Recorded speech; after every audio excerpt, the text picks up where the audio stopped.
Hello, today's the bonus film. The bonus films are films that are kind of a stretch, but have enough similarities where I feel they warrant a recommendation. If you like Casablanca, then you might like A Special Day. Although made in the 70s, the film takes place in Italy on May 4th, 1938, the day Hitler came to Rome to visit Mussolini. There's a big parade to honor the event, and everyone is going. Well, everyone except an overworked housewife, played by Sophia Loren, and a man living across from her, played by Marcello Mastrioanni. They meet after Loren's family pet escapes and lands on the ledge of Mastrioanni's apartment. From there, the two spark a friendship which leads to some shocking revelations about both characters. That's all I want to say because I feel the synopsis of this film often gives away too much. Now, this is actually a pretty famous Italian film, but its notoriety in the US isn't as big as I feel it should be. Everyone talks about La Dolce Vita, Rome Open City, and Life is Beautiful, which are all good movies, but I always find myself revisiting this one. There's a magnetic aura to this film that's both unique yet familiar. Of course, Loren and Mastrioanni have been paired together many times, and that's definitely a factor in the familiarity, but this is unlike anything they've ever done together. Loren's beauty is usually a common factor in her roles, but that's not the case here. I'm not saying she's not pretty, my god, it's Sophia Loren, but it's clear she's playing a different role. You just take one look at her face and you can see all the years of underappreciation and exhaustion. Even when she's happy in the film, you still get that feeling.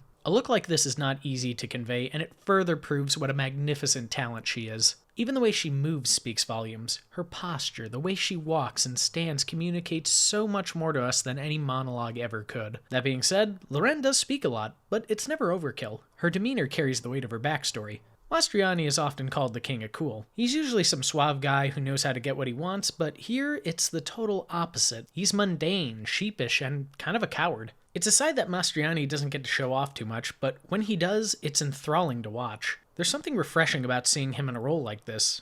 I feel that's part of why it's so impactful. If we had someone we usually associate with these roles in this part, I think it wouldn't pack as much of a punch. And I don't know why, but I always remember Mastrioanni's eyes in this film. There's something about them that clues us into the baggage he's carrying. Even when I first saw this, I knew nothing about the plot, but I could tell that there was something going on in Mastrioanni's head that he was afraid to share. And man, I just think it's fantastic. With that being said, the film isn't just two people being depressed the whole film. I mean, this isn't an Ingmar Bergman film. They do what people normally do. They listen to each other and try to cheer each other up. Sometimes it's through extravagance, but other times it's by doing simple things. One of my favorite scenes is when they fold laundry. It's simple but endearing. There's lots of long sequences where these two just talk, and they're incredible to watch. This film really showcases the power dialogue can have on the viewer when you have great actors playing dynamic roles. I'm a huge fan of both Sophia Loren and Marcello Mastrioanni, and I can honestly say that I think these are their best performances. Every time I put this film on, I can't take my eyes off them. Something about these two opening up to each other about their problems really touches me in a profound way. Something you probably noticed by now is that the film has a gold tint to it. This was to add a sense of melancholy to the overall tone.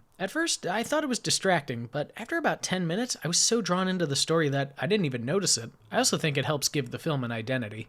I've seen behind-the-scenes stills where the colors are normal, and it's weird to see. This is obviously a world where excitement and wonder have been sucked out of the two leads' lives, and it was imperative to put us in their perspective. Otherwise, it would have come off as melodramatic. Another thing I love is the score. It was done by Armando Trahovoli. I'm not sure if I'm pronouncing that right. A composer who scored many other Loren Mastrioanni films. This is my favorite score by him. The music feels like a character in its own right, which I know is a cliche to say, but I really can't put it any other way. So, if you like Casablanca, you might like this one too. Sure, they both take place in World War II and have great characters, but they're both considered one of the greatest films of all time in their respected countries. So, in my eyes, that's enough for a recommendation. It also happens to be my favorite of the 6 I've recommended so far, so give it a watch and see what you think.